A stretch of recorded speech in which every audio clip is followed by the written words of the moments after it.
Hey everyone, welcome back. This is Shelly of Letters by Shells, and today we are going to be painting a quick palm leaf planter, something like that. I was so inspired because last week I was at Palm Springs for the Alt Summit conference, and I was just so inspired by all the plants and the sun out there, so I just thought I had to paint this. So for this tutorial, we're going to be using a couple of things, some watercolor paints, water, paintbrushes. I have two different ones. I have a wash brush by Princeton along with a round brush by Princeton, and all the materials will be listed in the caption below. I'm also using some watercolor paper, a napkin, and an embossing heat tool to speed up the entire process because we're going to be layering some paints. So let's get started.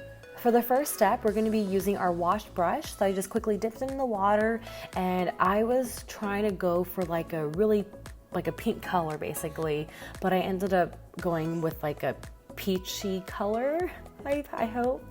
So the goal is to ultimately just color the entire background.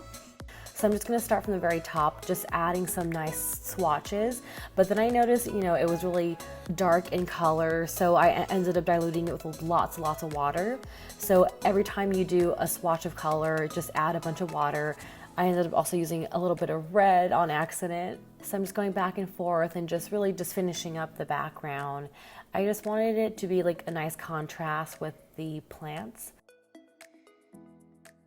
Okay, so afterwards I kind of went back with another layer. I just wanted to make it a little bit darker from what I originally did. So just going back and forth and just painting. So I'm working really fast because I still want to make sure the background is still wet.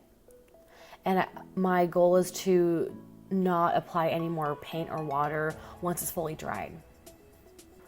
So now I'm going to be using my embossing heat tool just to speed up the entire drying process.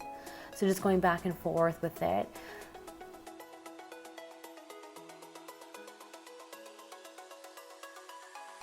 And then I realized I touched it afterwards thinking it was dry and it was still wet. So I just went back and added a little bit more water and pigment and just going back again with my embossing heat tool just to again speed up the entire process. So sometimes the speeding process can take, some time. Like with the embossing, you just go back and forth and just make sure that you're covering every section of the paper. But ultimately what happens is that when you do speed up the entire drying process, the paper may become warped and it might be bending in certain ways. So normally I go back and pick up the paper and just bend it back and forth to make sure that it straightens out. Or you can also stack a bunch of books on top of your paper as well. But for right now, I just decided just to bend it back and forth as much as I could. So afterwards, you're going to go ahead and grab your round brush, dip it in the water really fast, and choose your favorite shade of brown. I tried going with like a terracotta type color. That's why I was mixing a bunch of colors, but I don't think I was actually successful. I tried though.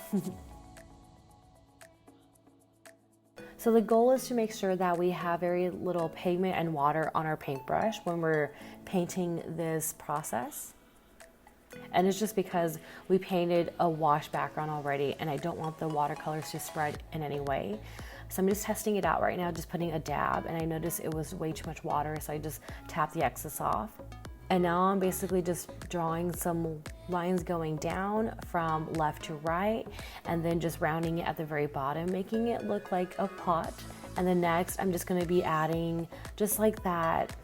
I don't know how to describe it, but when you take a look at the pot, there's I think like a fold almost, but I guess feel free to use a picture of a pot to feel inspired. I was just doing it by memory from how my pots look. So when I paint pots, for example, I tend to kind of sketch it out first and just to really just do the outline of it. And then afterwards, if I'm not happy with it, if I want to make the pot bigger for some reason or taller, then I'll go back and work at it as well. And it's totally fine as long as the artwork is still wet. So this is me just going back, making the pot a little bit bigger than when I initially outlined it.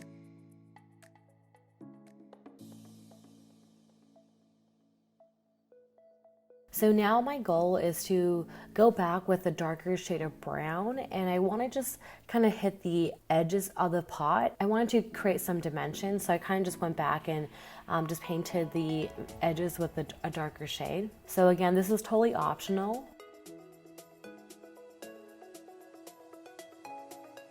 And then afterwards, I'm gonna just grab my embossing heat tool again, just to speed up the entire process.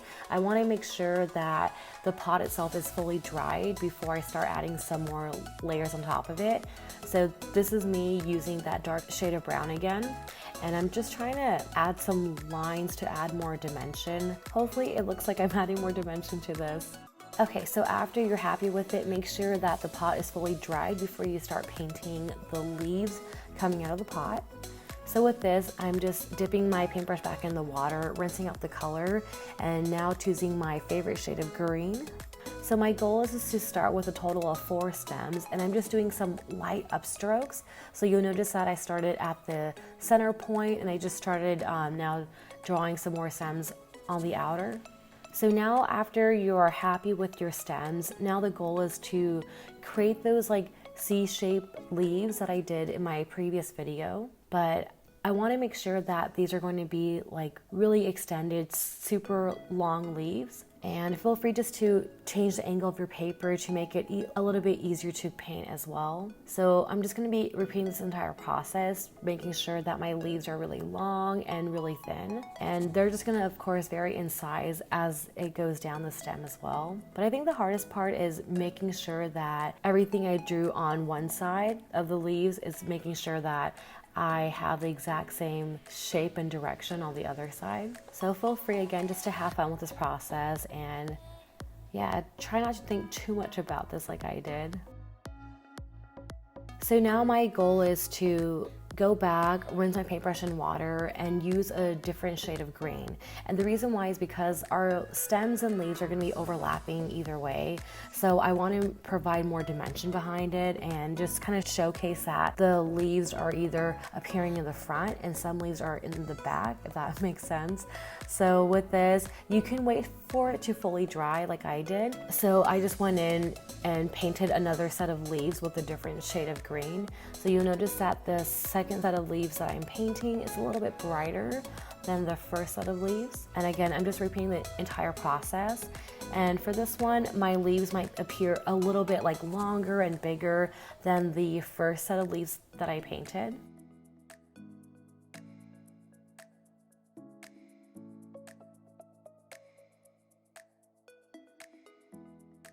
And as you go down the bottom of the stem, I think the hardest part is, not thinking too much about the first set of leaves that I painted, but just pretend that it's not there and just keep painting over it, because it's gonna look like it's appearing in the front, I hope. Well, that was my ultimate goal for that.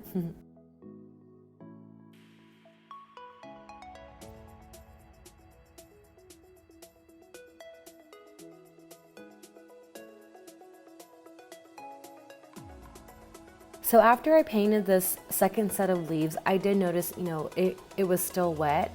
So I went back and used my embossing heat tool just to speed up the entire drying process before I painted the third set of leaves. And again, because my paper warped a little bit, just going back and bending it back and forth. And now for the third set of leaves, I'm using the same shade of green that I used for the first set of leaves. So going back and just angling my paper, whatever feels comfortable for me, and just repeating the exact same process all over again. So as I was painting this, it did get tricky lower I went down the stem, just because it was like overlapping with the other leaves that I painted, and I tried to like just imagine it not being there. So it's okay to just take your time with this process.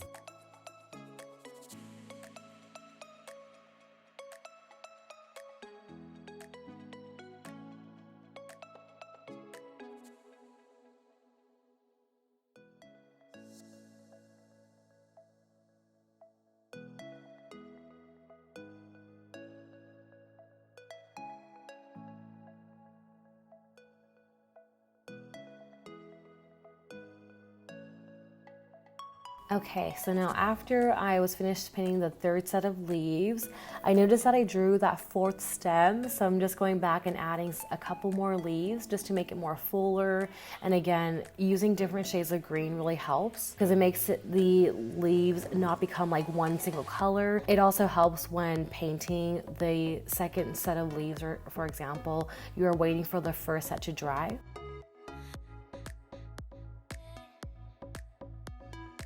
So there you have it. This is my Palm Springs inspired plant. I hope you all enjoyed this tutorial. Please let me know if you have any questions in the comments below. And again, if you recreate this, please tag me on Instagram. I would love to repost on my end. And yeah, thank you so much for your love and support, and I'll see you all in the next video. Bye.